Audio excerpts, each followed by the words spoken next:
As always, the opinions expressed in this program do not necessarily reflect the official policy or position of DKI APCSS, the U.S. Department of Defense, or the U.S. government. The PLA sees warfare as being fundamentally transformed by initially information technology, now increasingly artificial intelligence and other emerging technologies, and there's a level of technological determinism that has arguably influenced China's overall military innovation in sort of seeing the application of the technologies of the era to warfare as inevitable, and initially trying to close what they saw as an era gap relative to the US military, the fear of being a generation behind in the critical technologies of warfare, to today greater confidence that as we enter this new era of warfare, the PLA is closer to the same level at the starting point, and has the potential, if it can anticipate the continued evolutions of technology and changing character of conflict, that there are ways to exploit these trends and design future warfare or design capabilities that could be decisive in future conflicts. Aloha, and welcome to Dialogue, where conversations shape security. I'm your host, James Minnich, Colonel United States Army retired and professor here at the Daniel K. Inouye Asia-Pacific Center for Security Studies in Honolulu, Hawaii. This is episode 47, China's military bet on the future. One of the most consequential developments in global security today is the transformation of the People's Liberation Army. As the Chinese Communist Party drives to build a world-class military by 2049, the PLA is undergoing a sweeping reinvention. This shift is not just about fielding new platforms or weapons. It reflects a deeper fusion of political doctrine and cutting-edge technology, combining top-down party control with an ambition for greater operational agility. This episode isn't about hardware or parade day optics. It's about command. Who makes decisions, how fast, and with what tools? From cloud-based digital networks and AI-enabled decision aids to quantum sensors and autonomous systems, the PLA is betting it can leapfrog legacy systems and even legacy thinking. The goal? To compress decision cycles, accelerate action, and synchronize operations across all domains: land, sea, air, cyber, and space, in ways that could challenge even the most advanced adversaries. At the center of this transformation is a concept the PLA calls intelligentization.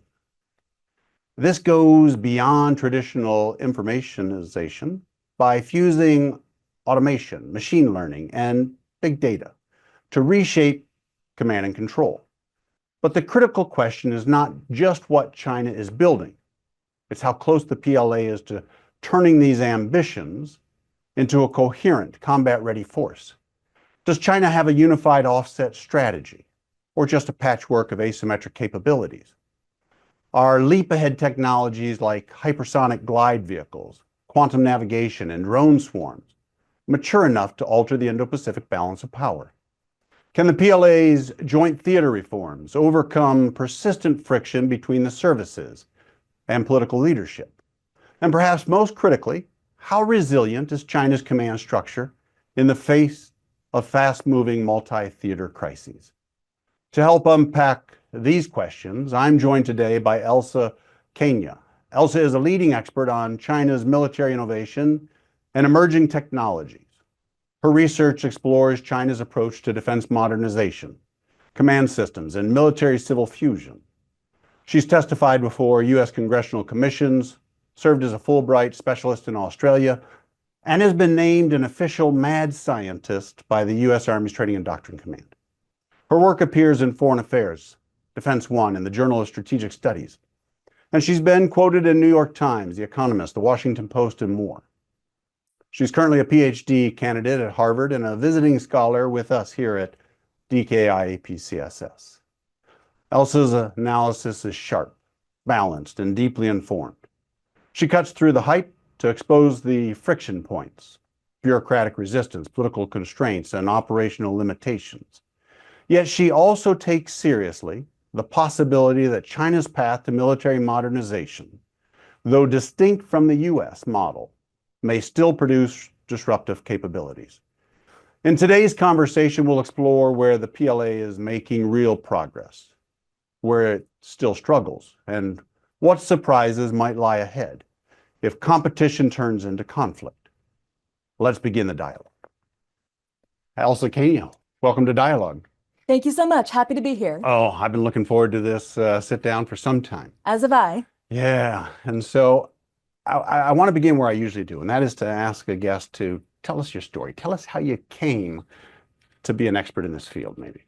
Well, I suppose my self-criticism, so to speak, would be I'm a perpetual student of this. I definitely started focusing on China around 2013. First spent the summer in Beijing with the Carnegie Tsinghua Center, looking at Chinese ambitions and actions in the South China Sea. And certainly we've seen quite a dramatic change since then in our both in terms of the creeping development of military infrastructure in the South China Sea and beyond, and how far the PLA has come, even just over a decade. So I see myself as a perpetual student of China and Chinese, and I'd sort of pivoted from looking more at U.S.-China relations generally to focusing on how emerging domains and frontier technologies can factor into this evolving competition.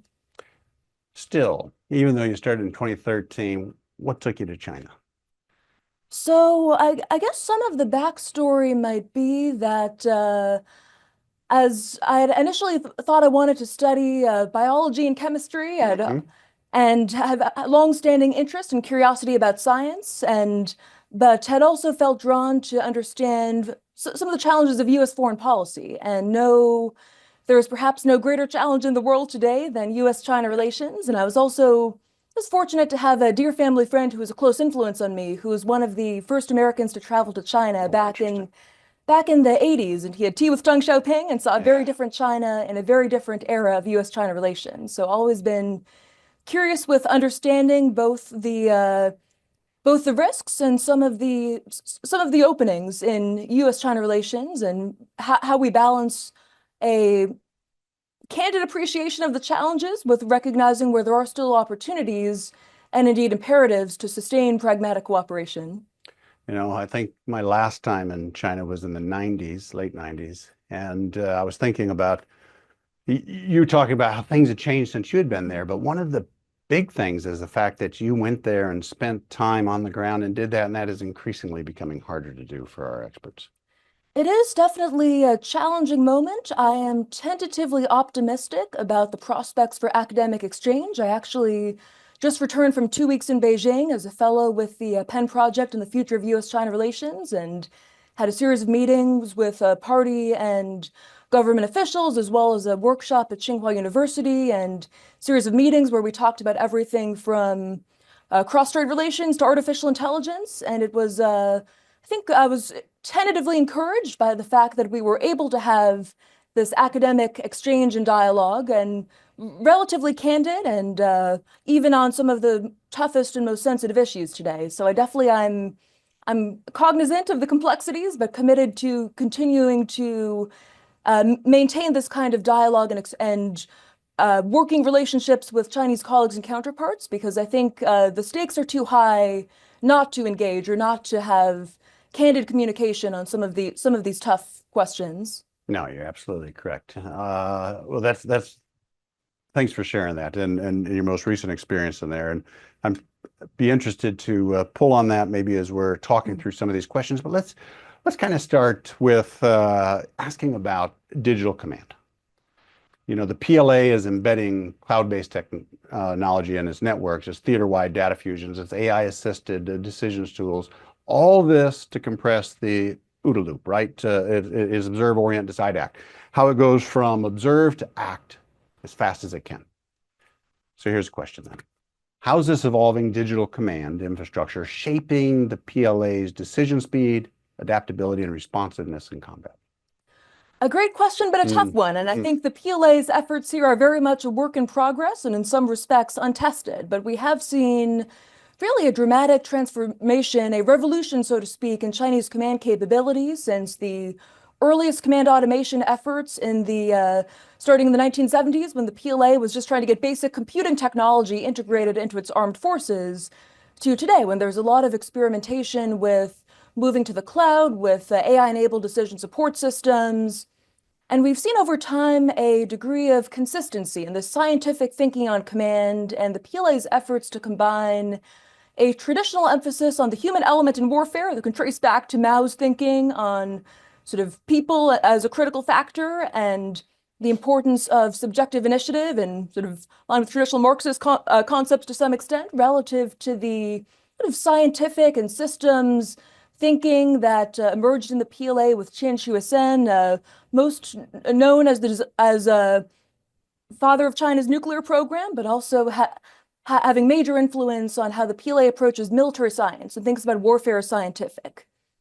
So I think the interplay between these influences, the focus on the human or political element of warfare with the scientific, has really been a driving factor and a consistent emphasis over time. And starting under Deng Xiaoping, the PLA recognized that they had to undergo dramatic reforms. And as they watched the US pursue Goldwater Nichols, as they watched Russian military reforms, as they saw in the 1990s under Jiang Zemin, the Gulf War and US advances in information technology, they sort of consistently pursued advances in information technologies and started to recognize information as an ever more critical element of warfare, the informatization agenda you alluded to in your introduction.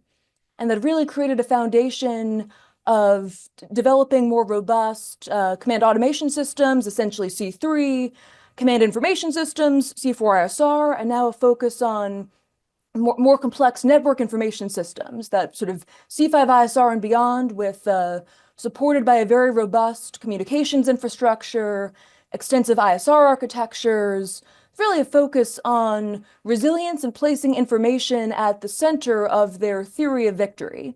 And today, as we've seen in the past nearly a decade now, thinking starts to evolve in the direction of intelligentization. And the ization here really sort of conveys the notion of transformation. Yeah. That the PLA sees warfare as being fundamentally transformed by initially information technology, now increasingly artificial intelligence and other emerging technologies. And there's a level of technological determinism that has arguably influenced China's overall military innovation in sort of seeing the application of the technologies of the era to warfare as inevitable, and initially trying to close what they saw as an era gap relative to the US military, the fear of being a generation behind in the critical technologies of warfare, to today, greater confidence that as we enter this new era of warfare, the PLA is closer to the same level at the starting point and has the potential, if it can anticipate the continued evolutions of technology and changing character of conflict, that there are ways to exploit these trends and design future warfare or design capabilities that could be decisive in future conflicts. So we've sort of seen this relative reactivity to looking to the US as a powerful adversary, learning from the US military, trying to catch up, and now essentially greater confidence that the ambition to leapfrog or overtake the US military is closer to within reach, even as there's still anxieties about ongoing US advances that could again reestablish or bolster American relative technological dominance. That was a fascinating overview. Made me reflect on some of my own earlier times, the introduction of computers into the artillery, for example. We had, the 70s, early 80s, they had FADAC computer systems. They went to attack fire, and they went to BCS. And this was difficult even in those days to put people's, it was this black box syndrome. It was in there. And there was a lack of a trust for the systems. And I know that whether we're talking about Chinese systems or American systems, that there is this cultural evolution that has to occur within people to pull into the where modernity is taking us in this field. You've written quite a bit about this, and no, definitely fascinating. Let's talk a minute about the joint theater. since its 2016 reforms, which were really quite significant, China it's aimed to integrate its land, its sea, its air, its cyber, its space forces under a unified joint warfighting command. Let me ask you this: what tangible progress and lingering frictions characterize the PLA's efforts to conduct full integrated joint operations across these domains? So the PLA started thinking about jointness back in the 80s and 90s when they were observing US and then Soviet efforts in this regard, but it really took some decades of experimentation, of incremental advancement to reach the point where the PLA is today, where they've taken the theater command or war zone, which was once a wartime command structure, and made it a fully standing, quite functional organization in peacetime, with joint operations command centers that are manned and really integrating across peacetime and wartime contingencies in their training and approaches. A lot of efforts along the way to cultivate joint personnel, to build that sort of human element as an enabler of this kind of command, and to overcome the prior frictions between services in a system in which the Army had once been quite dominant. But now I think we can see the advancement in terms of the maturation of these theater commands over the past nearly a decade at this point, and taking what had once been only extant in wartime into a more routine construct. And we can see with, for instance, the Eastern Theater Command and its role in ongoing pressure operations around Taiwan, how far they've come in operationalizing that and having the capacity for more centralized coordination across services, across domains, with greater sophistication. So I think that there are reasons, I think, to recognize the extent of the PLA's progress and to expect continued challenges, especially with that human element, but also to appreciate how far they've come, and the fact that these theater commands, analogous to a U.S. Joint Task Force in a sense, are the structures that would be aligned to a certain strategic direction in wartime and are aligned to specific scenarios. So a core concept for these reforms has been a more seamless transition from peacetime competition into contingency or sort of full wartime mobilization, and having more consistency in structures, greater integration of the mobilization system, for instance, has been another core element of the reforms. And this does improve overall readiness, as does the posturing around Taiwan, the consistent presence of the PLA Navy, the consistent pressures from the PLA Air Force, and in ways that I think do both, whether we call it gray zone or sort of this new doctrine of peacetime employment of military forces that Xi Jinping has been advancing, the use of military pressure and the consistency of that posture does give the PLA a greater level of readiness that they've been able to maintain and surge when they're seeking to exercise that pressure. But certainly it does have implications for warning, and it does, I think, highlight the extent of their advancement in quite a short time, from a force that was once dismissed and is now seen as a near peer and in some respects more imminent as a threat, given that question of intentions as well. Yeah, I mean, so 9 years, right, since 2016, and going joint is a tough transformation for anyone. The United States, and you're right, it was in the 80s, and we'll pull on that and talk about it. But I think I'll so 5 theater commands, right? So you've got the North Theater Command, which looks over the Korean Peninsula and Russia, probably then the East, Taiwan, South for South China Sea, the West, the India border, and then I guess the Central for strategic reserves, and so. And you say they're struggling still, which I'd imagine they are, with a little bit of inter-service rivalries or challenges as they're going through that. I mean, if I understood you right, yeah. Yeah, there's definitely, I mean, the Eastern Theater Command is the priority direction, followed by the Southern, and yeah, there's definitely some indications, and the PLA often quite openly critiques itself, that jointness is a work in progress. Yes. They are still cultivating that and continuing to reform their military education and training system overall to improve that. But I think a couple unique features that are seen as enabling that jointness is the creation of some of these support forces, the Information Support Force and Joint Logistics Support Force. And the Information Support Force in particular is interesting. We don't have a direct equivalent in a US context, and its establishment and building up from what was formerly a component of the Strategic Support Force, I think, is significant as an indication of just how pivotal Chinese leaders believe operationalizing information is in warfare.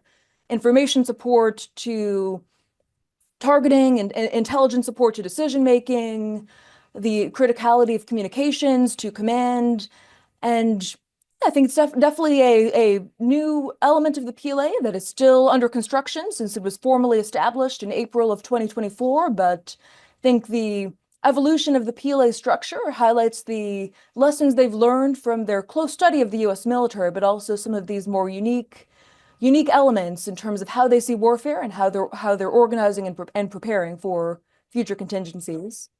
Well, let's pull on this intelligent warfare. We've talked around it a few times. You brought it up a couple of times. I mean, China sees this intelligentized warfare enabled by AI, autonomy, machine learning, big data. I mean, they see this as the next frontier beyond the informationized conflict. So informationized conflict, where we are now, as I understand it, and then the intelligentized warfare is something they're going towards. So here's the question: where is the PLA making these measurable progress in applying this AI to command and control? And where does official rhetoric maybe exceed the actual capabilities that they have?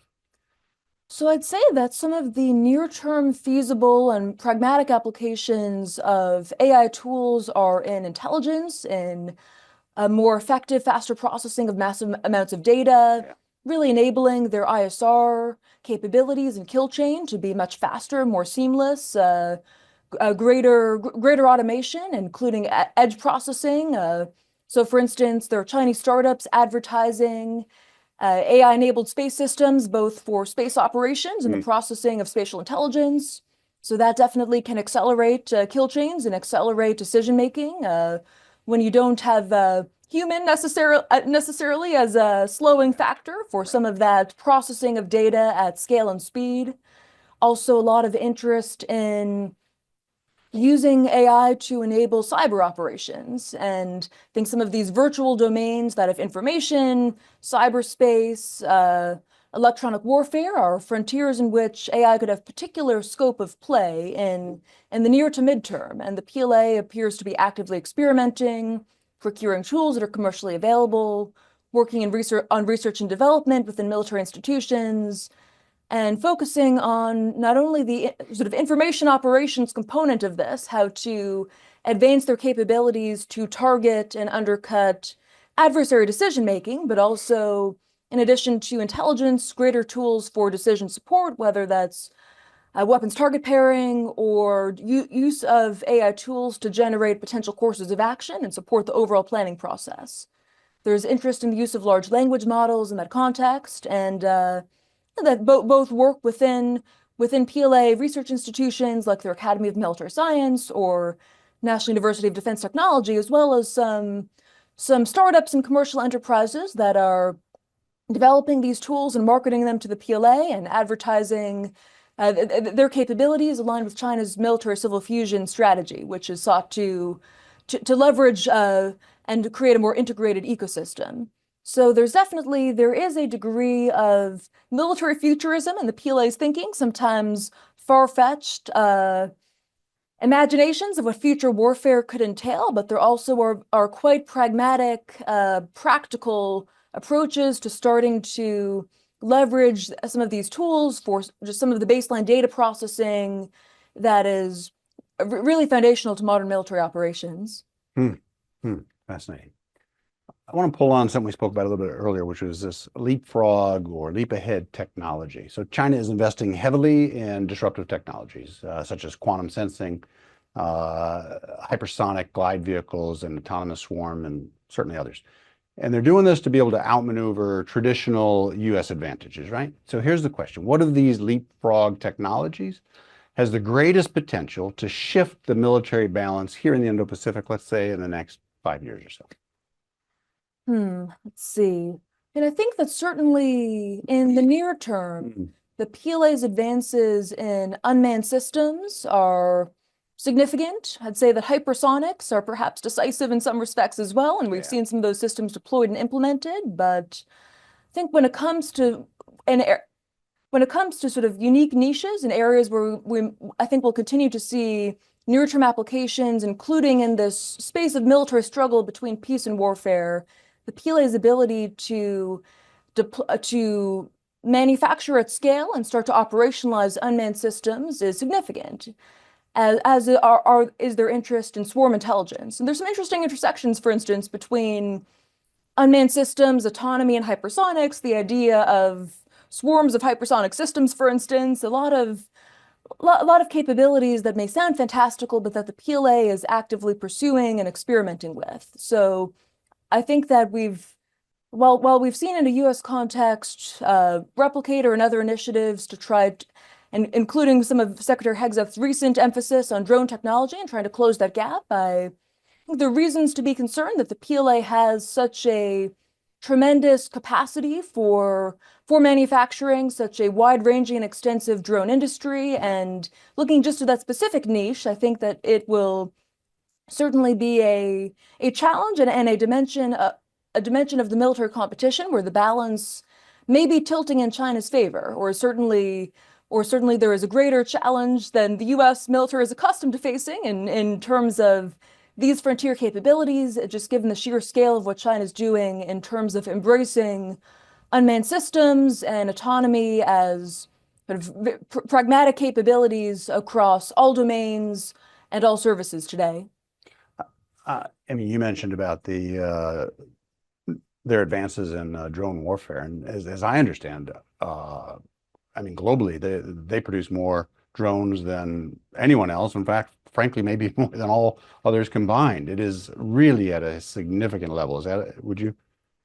I'd say that's true whether we're looking at commercial industry, DJI and their Yes. dominance in the drone market, or even the export of unmanned systems for military applications to a growing number of militaries worldwide. Yeah. And remember a couple years back, there used to be some skepticism that Chinese drone exports were just cheap knockoffs of Right. US systems, that a couple of incidents where one may have crashed or been unsatisfactory to the military that purchased it. But we've seen, I think, a great degree of learning and progression, including learning informed by how their systems are performing when they're in service with other militaries around the world. So I think we've definitely seen dramatic expansion of these exports, and the profits and the experience gained from that kind of export market is also feeding back into improving their overall design and manufacturing of military unmanned systems. Fascinating. Let me ask you about this offset playbook. Chinese military thinkers, for some time now, actually, have been emphasizing this offset strategy that exploits asymmetry to delay, degrade, and even deter the US's power projection. And so here's the question: does China have a coherent offset strategy that's anchored in a unified theory of deterrence, or is it a more eclectic collection of just these asymmetric tools without actually a strategic cohesion? How would you characterize it? It's a great question. I guess I'd say that both to some extent. I do think that there is a fairly flexible, opportunistic willingness to place bets on different disruptive technologies and capabilities, and often to sustain these bets over time. Even for technologies and systems such as directed energy, where in a US context, we may have seen some programs progress, run into roadblocks, and not be sustained. In the Chinese context, there's been often a fair amount of continuity in pursuing long-term advancements in technologies believed to be potentially influential for the future of warfare. So I think there's sort of been a fairly diversified portfolio of military research and development and of investments, and a degree of patience apparently in sustaining some of the funding and programming to long enough duration to see some of these capabilities start to mature, as for instance has been the case with some of their advances in directed energy and the like. And I think there's also a focus on, at the strategic level, on thinking about an offset strategy and and technologies as an element of their overall approach to counterintervention, as we've seen with capabilities within the PLA rocket force and their recognition that that land-based missiles can be a very effective counter-intervention capability when the US is focusing on power projection into the region with naval power. And so I think there's been some consistent themes over time. And really in the past, if we look back a decade or so to the US launch of the third offset strategy, in that time frame, the PLA appeared to be determined not to let itself be offset and to keep pace and match some of those same technologies, and even to learn from or emulate US programs in some respects, trying to see if it could get there first with some of the capabilities we'd identified as decisive. And if we look further back in greater sweep to the 1990s, to the Third Taiwan Strait crisis, for instance, and their frustration and perception that the US was the primary obstacle in the context of cross-strait relations or the primary deterrent, or even to the Belgrade embassy bombing in May of 1999, which had prompted Jiang Zemin to launch the 995 program, as has been publicly discussed and documented, to some extent, the notion that the capabilities that the US military could be fearful of are the ones that the PLA must develop. So I think we can see this focus on offsetting or developing asymmetric capabilities as a consistent theme, whether we're looking over the past decade or back further to some of those earlier pivotal moments that made the PLA recognize that they needed effective countermeasures to counterbalance or achieve counterintervention relative to US military power. So looking at some of the weaknesses of US ways of warfare, including our dependence on RC-4 ISR, that certainly was a driver for China's development of cyber and electronic warfare capabilities in the decades since. So I guess in response to your excellent question, I think it's been a bit of both. There's been this sort of flexibility and opportunism and betting on technologies and seeing what pans out, but then this consistent overarching emphasis on seeking capabilities that could cause the US military to pause, or seeking to deter US presence and operations in the region for the long term. As you were talking, I was thinking about, I actually think, so the first offset was nuclear weapons, right? And that today is July 16th, which means it's the 80th anniversary of the first nuclear test done by the United States in deserts of New Mexico, right? And so there's 80 years for you. And so we've had a few since, and you clearly brought about the 90s, about the precision munitions and stealth and those types of things. And you also, one of my favorite things is usually it's not this or that, but a little combination of both. And you rightly noted that in your response. So let me ask you about capability reality. So not all of China's touted platforms, its drone swarms, its aircraft carriers, its space-based assets, I mean, they're not all fully mature or operational at scale.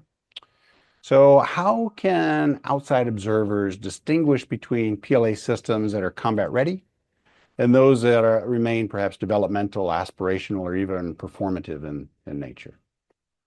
So I guess I'd say there can be a level of hype sometimes in characterization of Chinese emerging military capabilities. And I think it's important not to underestimate the PLA's progress and advances, but also not I've to been get in it. many meetings where that has been the case, right? Indeed. Where they've just like, oh, there's nothing there. I'm like, there's nothing there? But continue, please. Yeah, so I think there's been one of the interesting things in working on these topics for nearly a decade at this point is to see how the conversation can shift from that underestimation or dismissal or the idea that China can't innovate or is merely a copycat, which still to this day persists in some circles or contexts, relative to the more hyperbolic characterizations or arguments that China has already beat us in all of these critical domains of military technology or capabilities, and that we are severely disadvantaged. And the reality is always somewhere in the middle. That's what I like to say. Where exactly in the middle depends on which domain, which technology, which specific capability. And I think it's important to sort of be grounded in sort of most accurate information available. And there's some very, very good reports put out. China Maritime Studies Institute at the Naval War College, for instance, has been fantastic documentation of Chinese naval power and capabilities over time. and to leverage the full range of open source resources to understand the relationship between our understanding of Chinese military strategy, concepts of operations, the capabilities developed, and how these are starting to be demonstrated in training.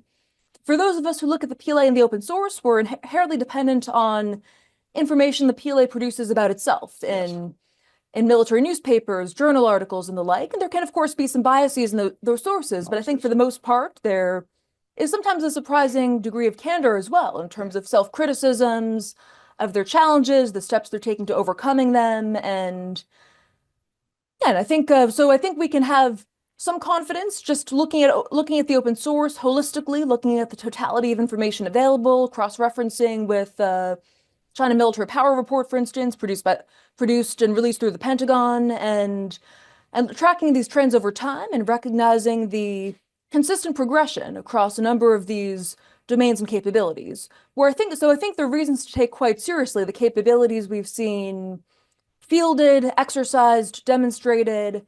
Where I think the reasons for more skepticism are more of the sort of the tendency towards hype, especially in some media reporting, that a lot of claims that can sometimes capture headlines. The idea of sort of, and a couple stories have been rather hyperbolic around sort of claims that a system that is merely a prototype, for instance, for cutting deep sea cables is actually a fully fledged capability. So I think it's important to look beyond the headlines, look at the sourcing, look at the totality of the patterns of research, development, experimentation, and operationalization, and recognize where we've seen those advances over time, and we can have some confidence in the relative credibility of capabilities based on that pattern of facts. I think always reasons to be skeptical. For instance, some of the claims about advances in quantum radar that were reportedly demonstrated a couple years back, most scientists I spoke to at the time were not convinced that particular technique could be all that viable in a more contested environment, but some of the more recent reports of advances in quantum sensing, both in a US and Chinese context, do appear to be more viable. So I think this is also an area where it's very important for those of us, like myself, who are social scientists, who don't have a deep technical background, to engage as much as possible with scientists, technologists, and operators to try to understand what is viable based on the science and the laws of physics, and to try to differentiate also sort of the underlying research and development that makes a certain capability appear more likely or more mature relative to sometimes claims that can be promulgated or propagandized that are based on sometimes more limited reporting and open source evidence. Nicely said. I want to take the conversation a little bit into crisis scenarios. And so contingencies in Taiwan, the South China Sea, along the Indian border. I mean, each place unique stresses on China's command systems. So here's the question then. How resilient is the PLA's command and control architecture under the strains of these simultaneous high tempo crises across multiple theaters?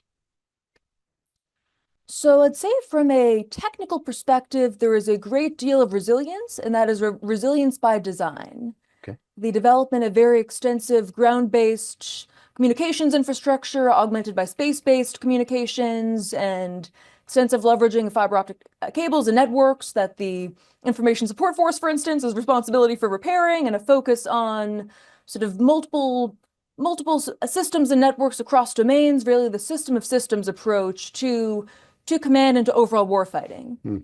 I think from a technical perspective, there are likely still vulnerabilities, and certainly China's cybersecurity traditionally has been uneven sometimes, and there's always the potential for human error in terms of any system or network and its overall resilience. But I think when it comes to the human element of decision making at the strategic level, there are some reasons to question the overall capacity.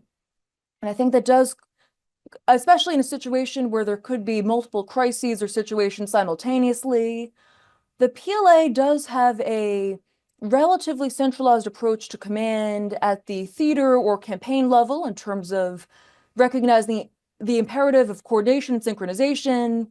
There's a greater willingness to decentralize at more tactical levels when it comes to specific operational scenarios where there's recognized a need for more flexibility and initiative. But when it comes to strategic decision making, the buck stops with Xi Jinping. Yeah. And I think that the fact that for all of the AI-enabled decision support tools, for all of the focus on cultivating grassroots commanders of initiative in certain limited tactical contexts, if it comes to strategic choices, at least our understanding at the CMC level, Xi Jinping is the final and ultimate decision maker. So I'd imagine that if there were to be multiple contingencies occurring simultaneously, for which strategic decisions needed to be made in real time, there would be a certain human limitation there, and that does come down to that question of political control and the extent to which Xi Jinping has centralized power and made himself the indispensable decision maker on any number of issues.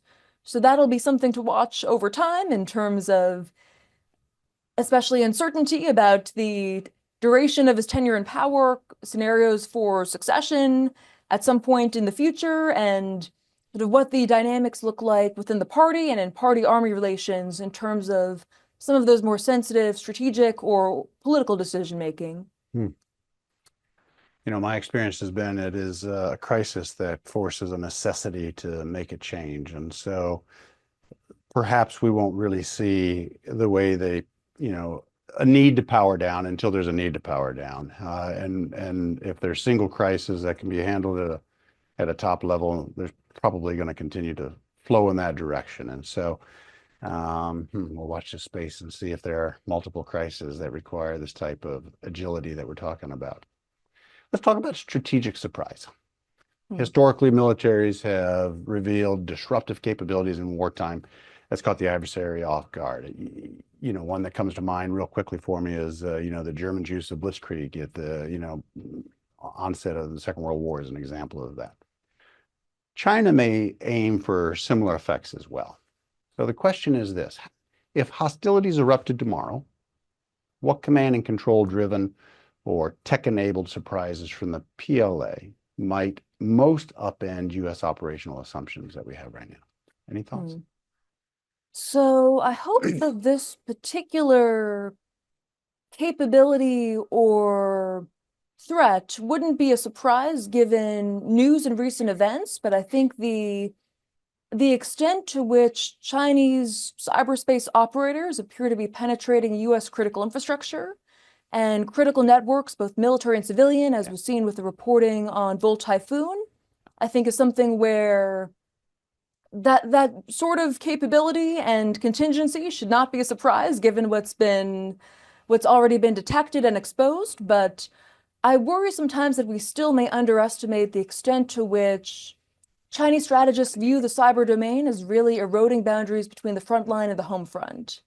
And I think we're used to thinking of the US homeland as a sanctuary, and we're used to feeling quite secure. And I think in a world where cyber threats don't respect borders or boundaries, I think the challenges are much more acute. So that is perhaps one of the less surprising surprises that I worry where I think the threats are very clear and very consistent with how Chinese strategists have discussed wanting to conduct cyber operations going back to the early 2000s.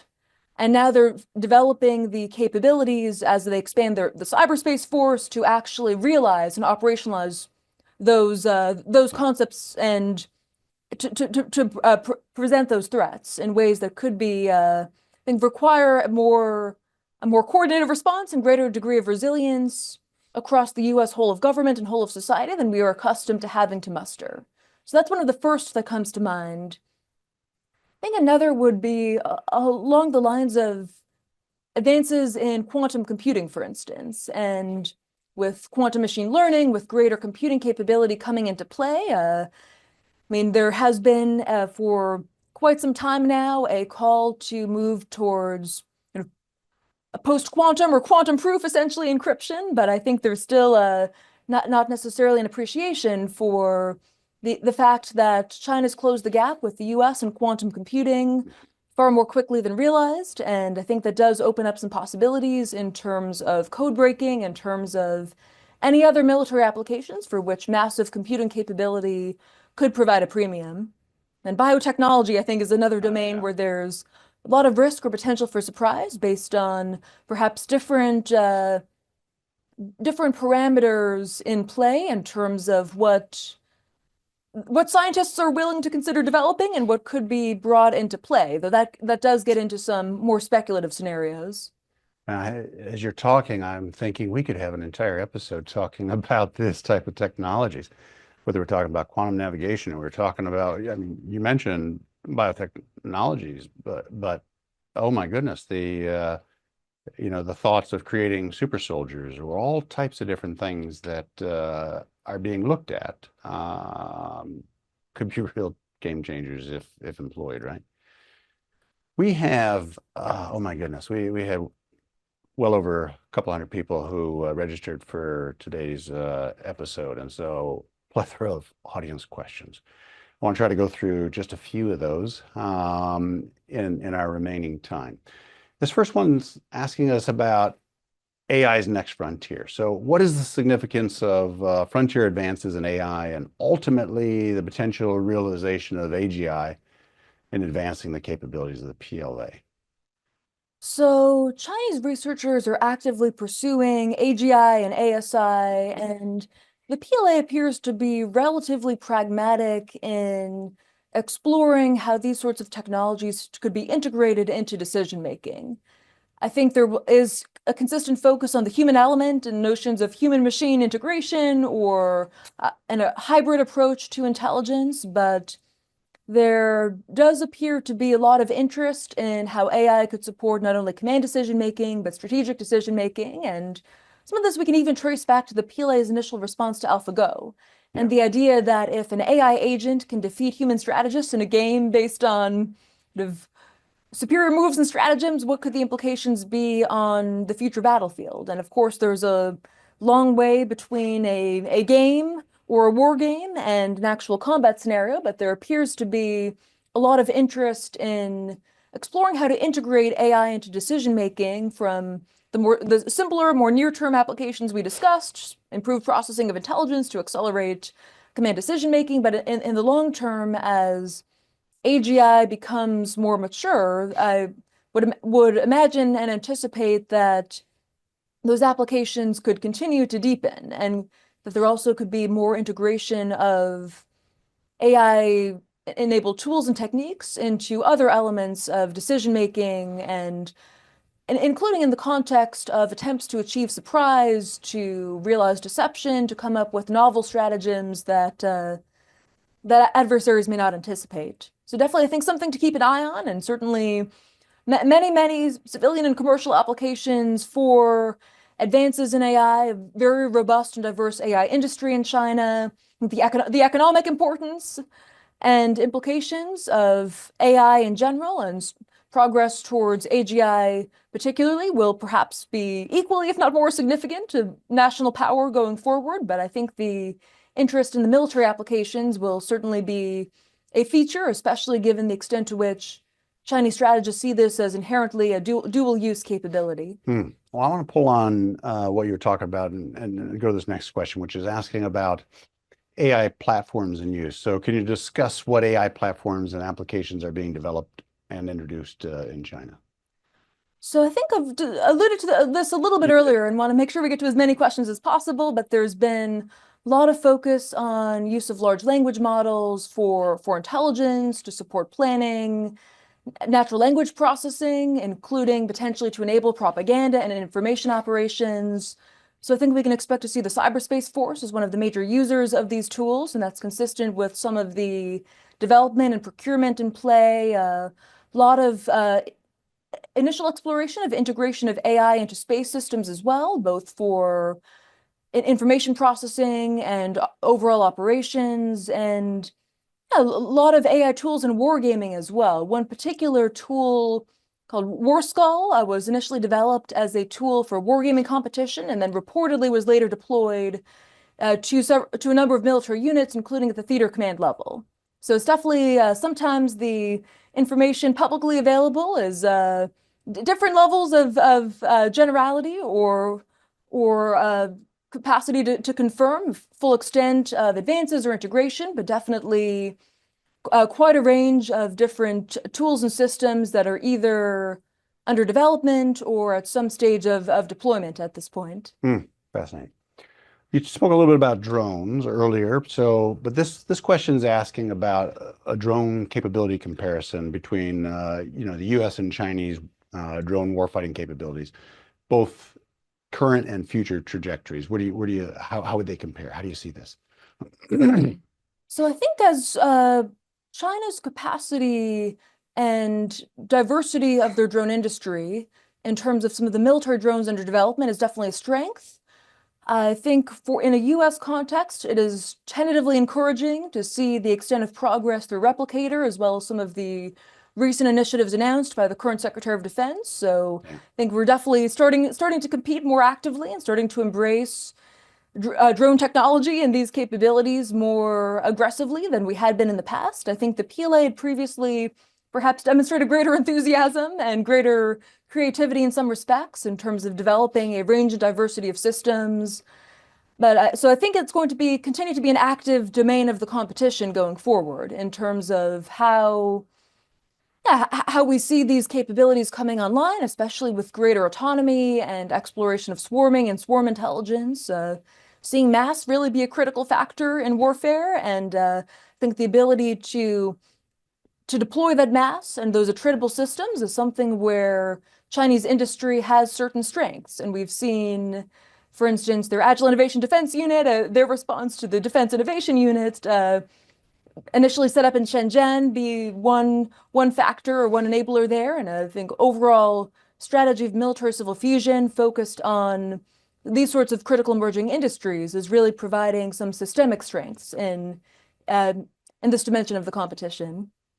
When I think about my own personal experience in the early mid 80s, the U.S. Army was using drone, but it was kind of testing their abilities, and they were fairly rudimentary.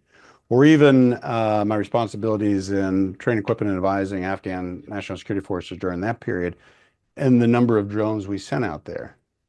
It took a long time to get from those 2 points. And yet, when you think about, you brought about current wars going on, and you think about wars going on in Ukraine and the surge of drones in this warfare and their use and how they are making a massive difference on the battlefield. Your earlier comments about DJI and their leading, position in the field in this area here. This would be an area not to underestimate, I think, where China currently is with its drone capabilities. Certainly, and unsurprisingly, the PLA is actively looking to and learning from Ukraine and starting to experiment with how to integrate unmanned systems more extensively. And I think sometimes in a US context, there appeared to be some resistance historically to how some of these systems could displace manned platforms, but in the PLA, there appears to be quite a great degree of enthusiasm and a perception that these are the future of warfare and these are capabilities that need to be prioritized, not just for counterterrorism scenarios, as had shaped a lot of the US initial employment of unmanned systems, but focusing on drones for more high-end warfighting. Yeah. I remember I visited the Chinese Military Museum back in 2019, and there was a small display on the wall that showed a series of drone swarms going up against an aircraft carrier. Did not specify whose aircraft carrier that might be, but one can imagine. And that was more aspirational at the time, but we've since seen continued demonstrations of swarms from the Chinese defense industry and research on swarm intelligence from Chinese military scientists. So I think we're starting to see some of the PLA's ambitions become more feasible given the sorts of capabilities that are closer to coming online, if not already deployed. Yeah. Let's go to this next question. It's asking about influence and strategy. So could you discuss the Chinese military role in foreign information manipulation and interference, the FIMI operations, and how these capabilities, frankly, are integrated with the broader military strategy? The PLA has a long history of political warfare or wartime political work dating back to the Chinese Civil War. And I think a lot of the lessons learned from that conflict about the importance of trying to undermine and subvert enemy forces have carried through to the present. And resulted in a quite consistent emphasis on psychological warfare, a lot of attention and concern in a U.S. context sometimes to the three warfares that I think that emerged from their former general political department. And one of the changes that several of us watching these issues regarded as quite significant is when the element of the PLA that has traditionally been responsible for a lot of this three warfares, or especially psychological warfare, was actually integrated into the former strategic support force, now likely within the cyberspace force, which corresponded with the emergence of a concept of cognitive domain operations, which has really emphasized taking more traditional elements of psychological or political warfare and bringing them into the internet age, or as operations in social media, in cyberspace, and trying to experiment with new tools and techniques for influence and interference. Seen sometimes limited effects or limited efficacy, apparently, in, for instance, attempted interference against Taiwan. But I think one trend to watch for will be the extent to which generative artificial intelligence, as applied to influence and interference, can enable the PLA and China's party state actors and across their ecosystem writ large to be more effective and more targeted in how they approach psychological warfare, and whether new types of content and messaging, greater understanding of target audiences and more precisely targeted content. I think there's reasons for concern that some of the clumsiness of prior attempts could be overcome as they start to have greater amounts of data to process and to inform the design of new campaigns going forward. So definitely, I think an area where some of the history and some of the technology could converge in ways that could be concerning, especially given the extent to which data is readily exposed and exploited, and that can create certain vulnerabilities as well. Well said. Let's take two more questions, and we'll go quick because we are short on time. But the first one's asking about warfare in the shadows, and it's kind of, how is the PLA combining the cognitive, the information, and the biotechnology and warfare operations in their strategy, the combination of those? So the PLA, or certain PLA strategists, have expressed enthusiasm for sort of non-lethal capabilities, for weaponization of biotechnology, for techniques to target enemy cognition. I think reasons for concern that with some of the military medical science and research underway, some of those concepts could eventually be tested or realized. Definitely, I think a lot of, don't want to get too much into the realm of speculation there, but there's a lot of interest in the idea of sort of targeting the human mind, about brain weapons, or sort of brain control. And so, some of this, again, is very much in the realm of military theorists writing speculatively about future capabilities, but with new technologies, with advances in neuroscience, biotechnology, weaponization of certain aspects of biology, against the backdrop of some of the traditional concerns about China's outlook on biological weapons, and some dimensions of military research that have provoked concerns in the past. I think reasons to watch that space, and I think hopefully to have pragmatic dialogue about some level of restraint or conveying of red lines in terms of future capabilities the PLA has openly contemplated, but hopefully would not bring to bear. There's a last question. This is an area you know very well, military civil fusion engine. So drawing parallels with the entities like, the US's Defense Innovative Unit, Unit X, and how effectively is PLA leveraging China's civilian innovation clusters, such as Huawei, DJI, which you spoke about, and other clusters through its military civil fusion strategy? What would you say? So I'd say that the initial elevation of military civil fusion as national strategy was to some extent an attempt to solve a problem. The PLA did not believe it had adequate capacity initially to leverage commercial technologies at scale. We've seen through a range of these initiatives, incentives, and mechanisms greater attempts and greater success in enabling new startups and emerging enterprises to sell to the PLA, giving the PLA access to some of these emerging innovations. So I think we've seen both progress in some of these specific industries, whether that's cybersecurity, robotics, artificial intelligence, but also the creation of a more integrated overall ecosystem, whether that's the creation of militias and bringing more civilian forces into play, the talent dimension of military-civil fusion, or creating more dual-purpose research and development within the overall innovation ecosystem. So definitely a space to watch where some aspects of the U.S. approach to defense innovation that have traditionally been quite successful, such as many of DARPA's programs and our overall history of robust partnerships between science, industry, and defense, the PLAs looked to and learned from and sought to bring into play similar systems and capabilities within the framework of the strategy. Well said. This has been an amazing hour together. I have really learned a lot just talking with you. But before I let you go, I like to ask guests for a book recommendation. So maybe there's something you're reading or something you'd recommend to the audience? Let's see. So I'm about to start reading and reviewing Dr. Fiona Cunningham's Under the Nuclear Shadow, which looks at the evolution of Chinese force posture in terms of nuclear space and cyberspace capabilities. And I'm excited to read that. And I know Fiona's research is fantastic, so I definitely recommend it to the audience as well. Yeah, good recommendation. Well, again, thank you so much. Thank you. Yeah.